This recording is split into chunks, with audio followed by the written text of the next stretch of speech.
नमस्कार, health news में स्वागत है। देखिए, दानापुर में राजनीतिक तापमान बढ़ गया है।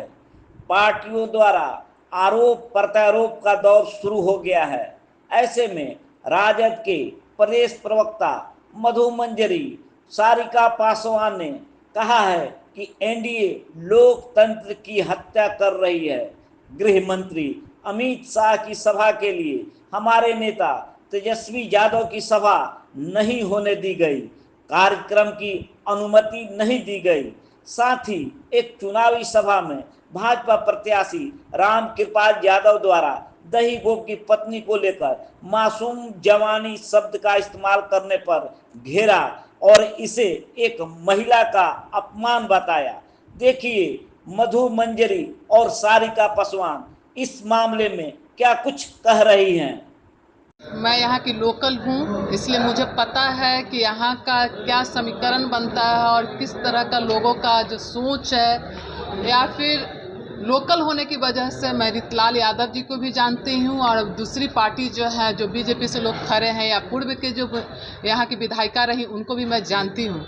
लेकिन अगर जब देखेंगे कि पूरा परिकरण किस तरह से चला है, दही गोप जी को लेकर के चला, दही गोप जी किसके साथ थे और किस तरह से हत्याएं हुई और कहाँ से साजिश हुआ है, ये सबसे बड़ी चीज़ है। सब दही गोप जी की पत्नी को क्या पहले दिखाया गया है? एक लालच दिखाया गया है कि अगर आप आगे आते हैं, आगे खड़े होते हैं तो आपको हम लोग सपोर्ट करेंगे, टिकट दिलाने का काम करेंगे। ये दही गोप जी की पत्नी के साथ था। और ये देखिएगा, लगातार दही गोप जी की पत्नी चाह रही थी कि उनको टिकट दानापुर से मिले, वो इलेक्शन लड़े। और ये साजिश जो है आज से बहुत पहले, जब से ये हत्या हुई तब से यही साजिश चल रही कि कैसे इनके खिलाफ दही गोप जी की पत्नी को लाया जाए। लेकिन लास्ट में क्या होता है, जिस तरह से किया जाता है कि किसी को आगे बढ़ा करके उसका माइंड वॉश कर करके उसको एक्सपोज कर करके कि लोगों में आ जाए कि नहीं, इनके खिलाफ ये खड़ी हैं, और उसके बाद खुद टिकट ले लेते हैं। क्योंकि पहले तो लोकसभा हार चुके हैं, अब विधानसभा में यहाँ आए हैं। अब बेचारी उस महिला की मजबूरी तो देखिए, उनको तो टिकट मिला नहीं, उनको इन्होंने ग्रिप में ले लिया, लालच दिखा करके, जो भी कहिए कि टिकट का लालच दे करके। और उनको जब ग्रिप में ले करके और उनके हिस्से का टिकट वो खुद ले करके आ गए, और अब उनको बगल में खड़ा करा करके उनको पता नहीं किस तरह का दे रहे होंगे प्रलोभन कि हाँ, इसके बाद हम जीत जाते हैं तो ये जो उनके लिए क्या कर पाएंगे। लेकिन ये पूरे साजिश को समझने की ज़रूरत है कि साजिश को समझना चाहिए कि किस तरह से एक महिला का इस्तेमाल किया जा रहा है। उनको तो पहले दिखाया जा रहा है कि तुम्ही को टिकट दिया जाएगा बीजेपी से, और उसके बाद आज उनको इस्तेमाल किया जा रहा है, उनको बेवकूफ़ बनाया जा रहा है। और उनके बारे में मैं तो कह रही, उनके बारे में भी क्या किसी भी महिला के बारे में इस तरह का मासूम जवानी और इस तरह का शब्दों का इस्तेमाल बहुत निंदनीय है। और जो भी इस तरह का शब्द का इस्तेमाल करते हैं, तो जनता को सोचना चाहिए कि आज अगर किसी भी महिला, दूसरी महिला के बारे में शब्दों का इस्तेमाल किया, तो कल किसी और के भी, आपकी बहन बेटी, हम लोगों के भी बारे में इस तरह का शब्दों का इस्तेमाल किया जा सकता है। तो पूरे परिकरण को समझने की जरूरत है, किस तरह से इनको साजिश के तहत फंसाया गया।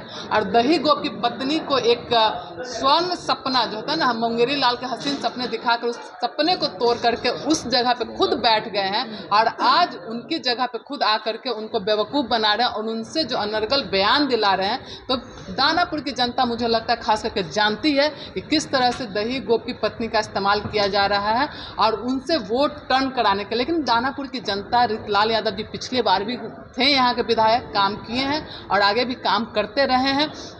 पूरा पूर्ण विश्वास है कि दानापुर की जो जनता है समझेगी, रितलाल यादव जी को समझेगी, और इनकी जो नाकाम कोशिश है, इनको जो दही गोप की पत्नी को आगे ला करके जो नाकाम कोशिश ये कर रहे हैं, मुझे विश्वास है। और आपके जरिए मैं बोलना चाहूँगी दानापुर की जनता से कि किस तरह से जो सोची समझी साजिश के तहत इनको फंसाया जा रहा है और उनको किस तरह का प्रलोभन दे करके उनको आगे किया जा रहा है। और आगे प्रलोभन दिया जा रहा है कि अगर ये बनते हैं, यहाँ के विधायक बनते हैं, तो उनके लिए क्या करेंगे, वो दानापुर की जनता समझ रही है। और दानापुर की जनता से आग्रह मैं करूँगी कि आप दोनों जन को जानते हैं, दही गोप जी को भी जानते थे, आप वो स्वर्गीय हो गए, हमारे बीच में नहीं है, हमें दुख है। लेकिन इसकी गलत इस्तेमाल ना हो, इसका सेंटिमेंटल इस्तेमाल ना किया जाए, और किस तरह से उनकी पत्नी को दिग्भ्रमित किया जा रहा है, इस पर मुझे लगता है दानापुर की जनता सक्षम है, समझदार है और जानती है, और आगे अपना निर्णय खुद लेगी। बहुत बहुत धन्यवाद।